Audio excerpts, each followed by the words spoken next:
Petra help desk functions, Pebble SmartWatch breaks a Kickstarter record, Obama tells NASA to keep him in the loop, an online therapy biz receives funding, and Google search changes gives pirates the boot.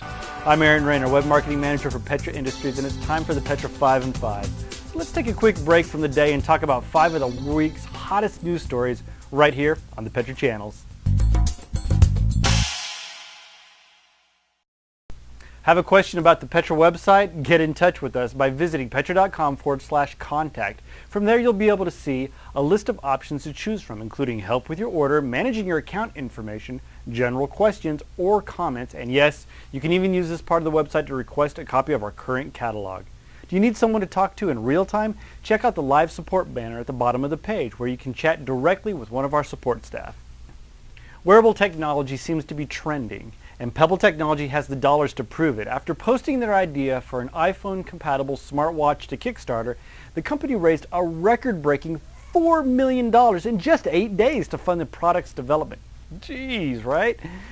Now, much like similar devices from Sony and Whim, the concept uses Bluetooth to connect to Android phones, but will be first to support iPhones as well. The smartwatch allows the users to view text messages, incoming calls, tweets, and more on a 144 by 168 display. Apps have been built into the watch to allow control of your phone's music, track how many miles you've run, and even check the weather. The company also claims that syncing the device to your phone will be a breeze. The Pebble app can be downloaded to iPhones and Androids and has simple configuration settings. Now, in case you've missed this bit of info during the Olympics craze last week, and NASA recently landed a rover on Mars. And I was watching it, man. That thing was coming down super fast, and it was about to blow up, and it was a harrowing experience. I laughed, I cried. It was good stuff, for the most part. The rover's mission is to navigate to the red planet and determine if the planet does or has ever supported life. Now, photos from Mars has been coming in steadily, not to mention a healthy dose of publicity. The Mars rover even has its own Twitter feed and has been tweeting and interacting with fans since before its landing. Not to be confused with sarcastic Rover, by the way, which is still pretty funny. While on a phone with the Curiosity team, President Obama congratulated their hard work, but also urged them to notify him immediately if any signs of life were found. Said the president, and I quote, "I've got a lot of other things on my plate, but I suspect that would go to the top of the list, even if it's just microbes, or the predator, or aliens."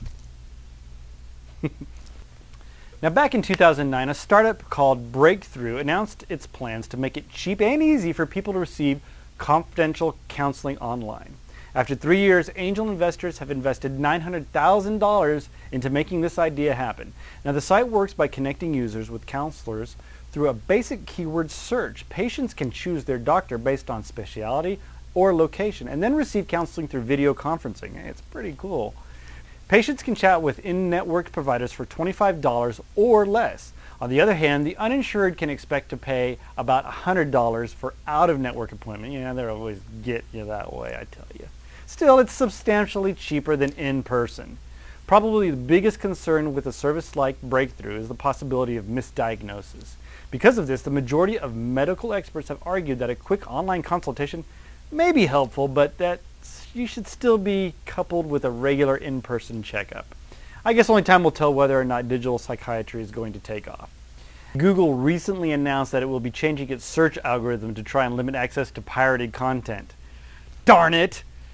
No, just kidding. Don't download pirated content. That's a bad idea. The new algorithm will now take into account the number of valid copyright removal notices against the site when determining its search rank, along with about 200 other factors Google considers during its searches. Because SEO isn't a problem, it's like, you need a Rosetta Stone to understand that stuff, which I've got.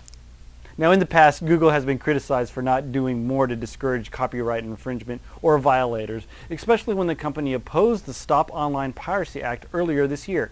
Now, Google's vice president of engineering wrote in a blog post that the company was working hard to reduce the amount of infringement on the web.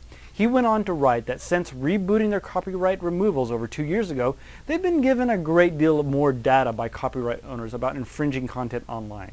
He also stated that Google plans to continue being transparent about its efforts to remove copyrighted material and to offer uploaders a method to protect content removal. Hey, everybody wins, right? Except for pirates. Go back to the ocean.